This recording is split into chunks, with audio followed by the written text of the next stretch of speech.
Series. A series will send out messages in sequential order in a defined amount of time for each text. To create a series, click the arrow under the username, and then click Series. Click Create Series on the left-hand side as shown. Use a label to name your series for reference later. In the description, you can put notes to help define what the series was for, such as a product launch, marketing campaign, or promotion.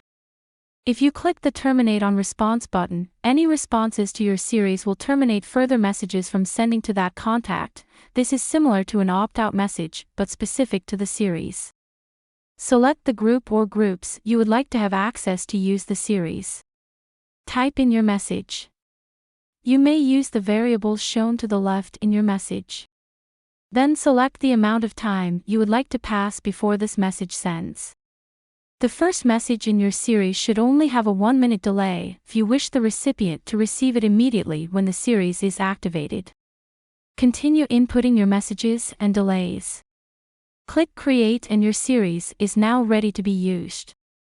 You may activate a series in one of two ways.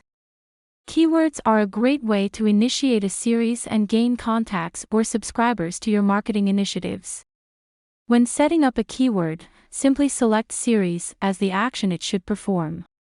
The next way to schedule a series is to click on Time Text in the left-hand column and then select Series. You may choose to select all of your contacts, or only the contacts that match criteria you have chosen, like a specific tag or postal code. You may use multiple criteria for your selection. Flex Text also lets you bulk upload contacts for a series send. Once your contacts have been selected, choose the series you would like to send. Make sure you have the correct group or number you would like the series sent from. You may choose to delay the send and start the series at a later time. Click Send to schedule or start the series.